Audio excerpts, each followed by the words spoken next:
The City of Albany, with assistance from the Western Australian Planning Commission, are preparing a Foreshore Management Plan for the Emu Beach and Emu Point localities. The city is being assisted by a specialist consultant project team comprised of environmental consultant, RPS, landscape architect, SeeDesign Studio, and coastal engineer, Bluecoast. The technical leads from each of these organisations has prepared these speaking notes. The project area is an approximate 59-hectare parcel of coastal land and includes the existing coastal foreshore reserve to the east of the Albany Golf Club, stretching north to Emu Point.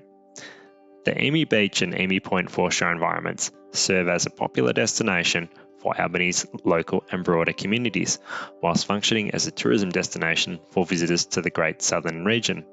However, the project area's shoreline has been subject to historic coastal erosion and is at risk of future erosion and inundation due to storm events and predicted sea level rise in the short term. The city has previously undertaken coastal hazard mapping and a vulnerability assessment, which identified that properties on Griffith Street, Emu Beach Holiday Park, Emu Beach Foreshore Reserve, and Oyster Harbour Beach are at risk from coastal processes. In 2019, the city prepared the Emu Point to Middleton Beach Coastal Hazard Risk Management and Adaptation Plan, or CHARMAP for short, to provide strategic guidance on coordinated, integrated and sustainable planning and management for the key coastal assets within the project area. The Foreshore Management Plan aims to retain and enhance the key recreational and amenity values of the Emu Beach and Emu Point foreshore environments, and will provide a detailed implementation framework for the key recommendations of the CHARMAP.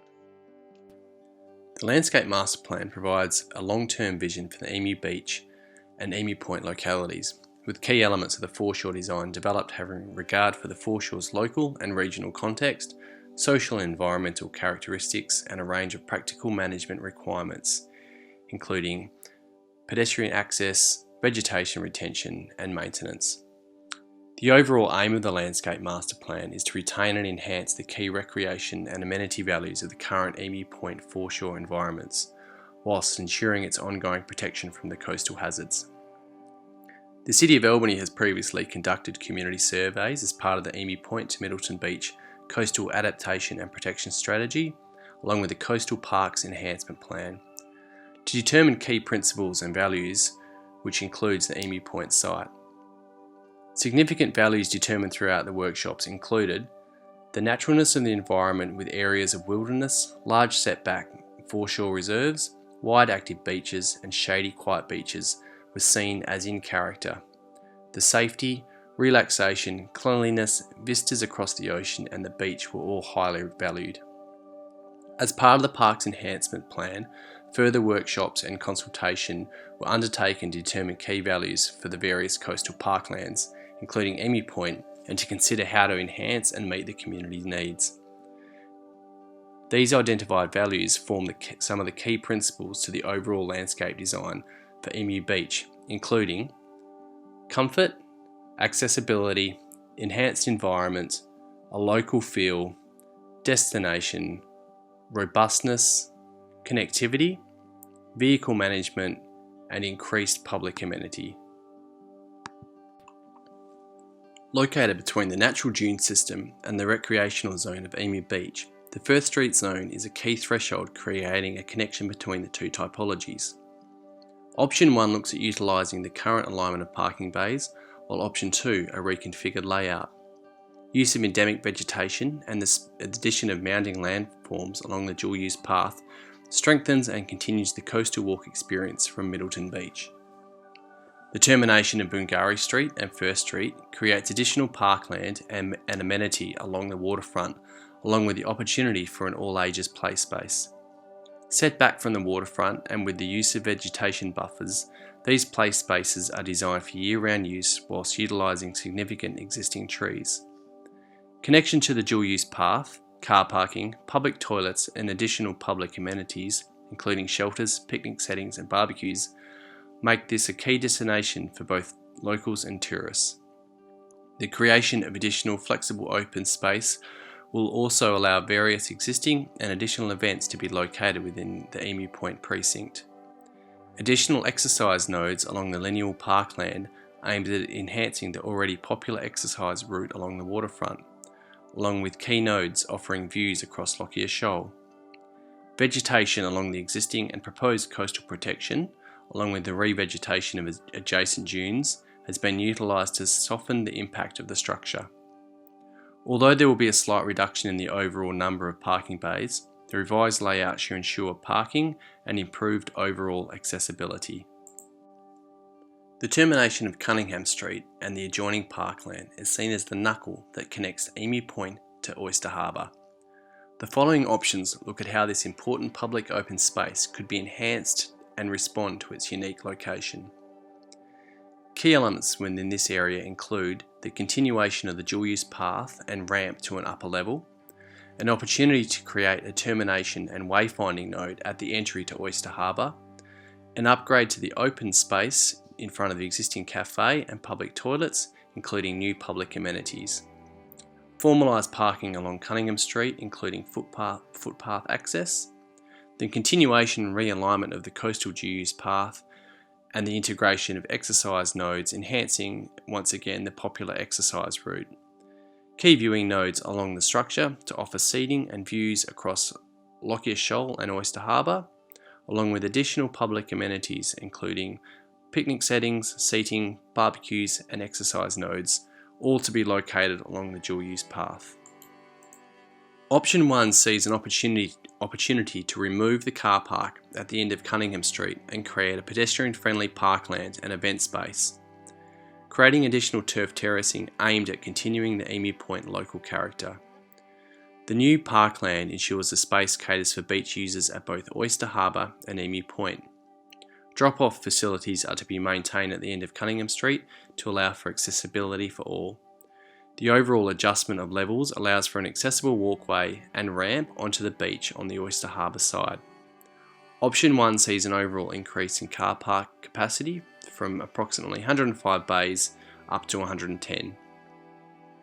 Option 2 looks at a formalised existing car park and the creation of a shared public space, including an upgrade and extension to the existing terrace wall along with pedestrian access from the lower car park, with an overall increased car parking capacity from 105 to approximately 123 bays. The following is a summary of the coastal adaptation options recommended for Emu Point and Emu Beach as part of the char map process, which have been further progressed within the Foreshore Management Plan. Properties on Griffith Street. There are a number of privately owned residential properties which exist within the project area. However, the char map hazard mapping process has identified the first row of houses on Griffith Street to be the most vulnerable. This is due to the access road itself being at risk. When the road and services are damaged, legal access to the lots will be affected and the properties will be impacted. The row of houses sit roughly 120 metres from the current shoreline and at an elevation of around 9 metres, sitting landward of the existing dual-use footpath, the natural dune system and the Griffith Street access road itself. The short-term, or in the next 0 to 10 years, adaptation response is for sand nourishment to be placed on the upper beach. The long-term adaptation response is for the managed retreat of assets. As this is envisaged to still be quite some time away, the preferred mechanism is still to be determined, with ongoing consultation being undertaken with the Department of Planning. The coastal adaptation responses will be triggered when the distance from the horizontal shoreline datum from an asset is 40 metres or less. In this instance, Griffith Street being the most seaward asset in this area.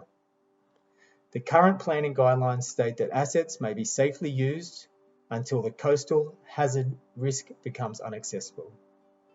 This will be determined by ongoing monitoring. Emu Beach Foreshore Reserve and Emu Beach Big Four Holiday Park. The Emu Beach Foreshore Reserve comprises a number of man-made and natural assets, including the foreshore parkland, the dual-use footpath, public amenities and recreational areas, as well as private infrastructure. The majority of the shoreline has been reinforced by a rock revetment built in stages as a response to erosion events.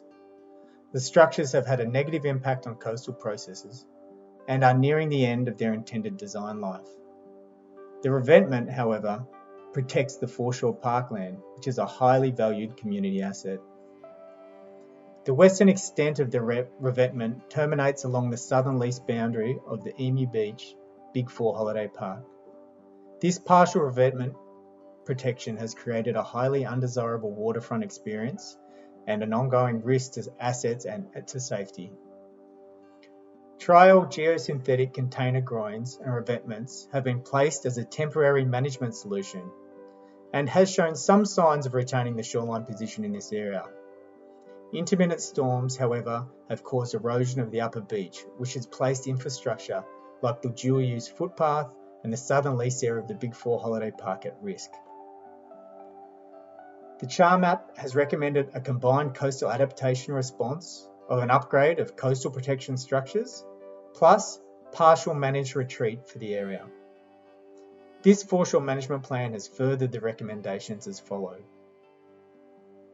Upgrade of the rock revetment. This is seen as Asset A on the board. The long-term adaptation response is for an upgrade of the existing revetment to contemporary design standards. This will include a layered granite rock wall with sufficient filtration, toe design, crest height, and a milder slope. The granite will ensure an aesthetic that matches not only the upgraded foreshore parkland, but will seamlessly blend with vistas across the Voyagers Park and Oyster Harbour. The revetment will also be realigned to match the historic shape of the natural shoreline prior to its reinforcement.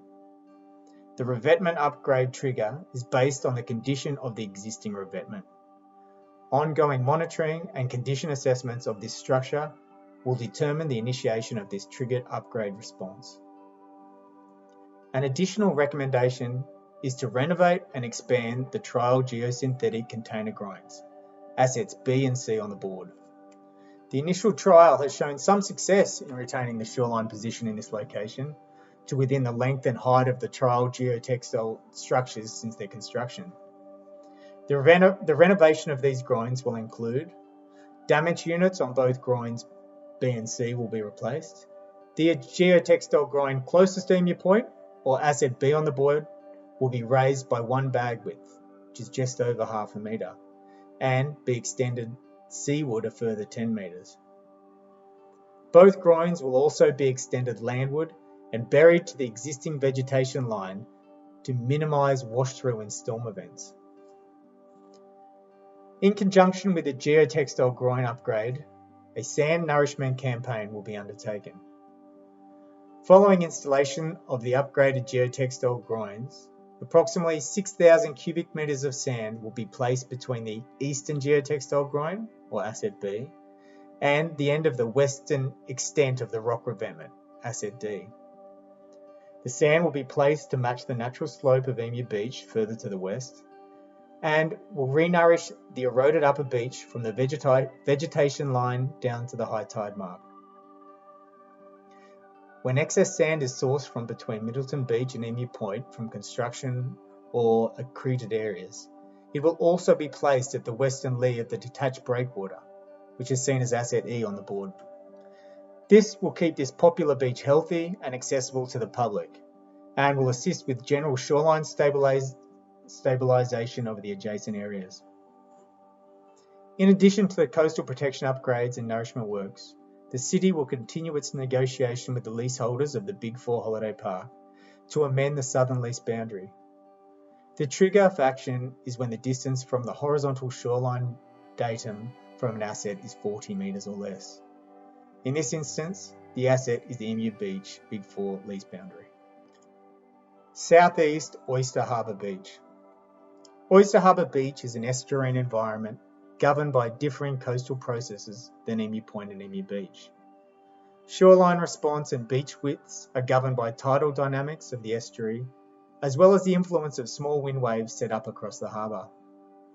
The swimming enclosure provides a calm, protected environment and also acts like an offshore breakwater to the section of Oyster Beach behind it.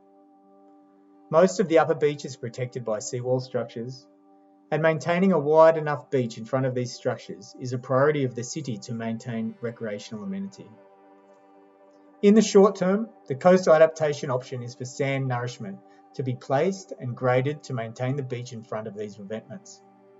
Excess sand may be sourced from in front of the pontoon or from areas with similar sand qualities along Middleton Beach. Ongoing monitoring will trigger the adaptation response in this location, which will be initiated where there is no longer a usable beach in front of the revetment structures. Monitoring will also determine if this adaptation option does not remain viable in the long term, and if an additional management option may need to be considered.